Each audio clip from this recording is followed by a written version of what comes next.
lalu, sebuah telepon mengubah hidup Lala.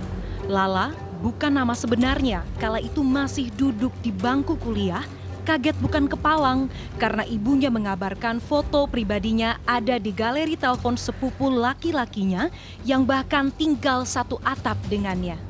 Ternyata foto yang harusnya dikonsumsi pribadi tersebar di sebuah situs bermuatan pornografi. Lala adalah korban dari kekerasan berbasis gender online atau KBGO. Jadi ceritanya itu aku lagi di luar kota sama temanku pada saat itu, terus ya udah kita chatting-chattingan, terus ya udah dia minta foto, dan kebetulan sama mantanku yang dulu tuh itu juga kita sering kirim-kirim foto, tapi pas sama mantanku ini tuh dia maksudnya sebenarnya kirim foto tuh bukan ide aku gitu loh. Aku nggak sama sekali nggak familiar sama konsep orang tuh kenapa sih mau ngirim foto tuh nggak tahu. Cuman tuh mantanku itu dia orang yang suka maksa kalau misalkan minta foto, dan kalau misalnya nggak dikasih ya dia marah gitu. Jadi ya udah aku turutin. Jadi ketika aku ketemu orang baru, aku berpikir kalau itu pun hal yang biasa gitu. Intinya aku udah telepon si orang ini, terus nanya, lo nyebarin foto gue ya? Terus dia bilang, dia ngotot bilang enggak, gue nggak nyebarin foto lo gitu. Yang sebenarnya bikin nyakitin dan nggak habis pikir adalah itu ada di HP sepupuku sendiri gitu loh, foto itu yang seharusnya nggak dia lihat gitu. Cuman ya gimana, udah kejadian dan nggak tahu juga nih sekarang masih ada apa enggak foto itu. Ya maksudnya ya sampai sekarang aku juga nggak bisa, maksudnya kalau ketemu sepupuku itu ya nggak nyaman atau apa gitu. Kayak kalau bisa menghindar mendingan ya menghindar. Ketakutan terbesar Lala adalah jejak digital yang tak mudah dihilangkan. Setelah kejadian itu aku jadi kayak suka panik sendiri gitu loh, kayak beneran takut dalam artian aduh nanti siapa lagi nih yang lapor ke gue nih kalau dia ngeliat foto, aduh nanti siapa lagi nih, gimana nih gitu. Cuman lama-lama ya nggak panik lagi gitu ya. Bukan berarti sekarang santai-santai aja ya, tapi ya alhamdulillahnya sampai saat ini nggak ada nih gitu.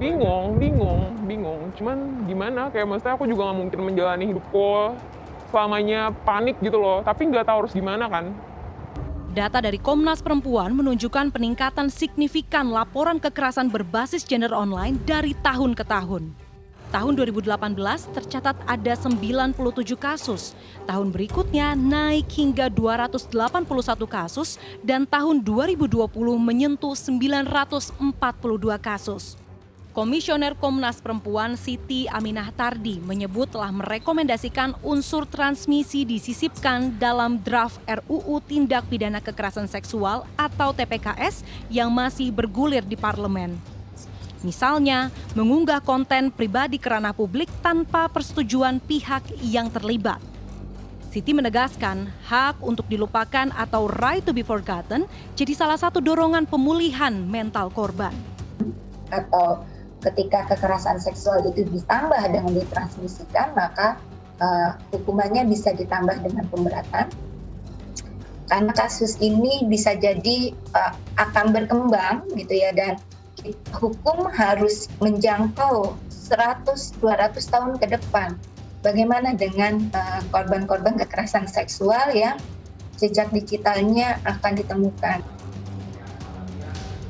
Ketua Panja RUU TPKS Willy Aditya mengakui dalam draft awal yang terdiri dari 11 bab dan 40 pasal ini belum ada aturan soal kekerasan seksual di dunia maya.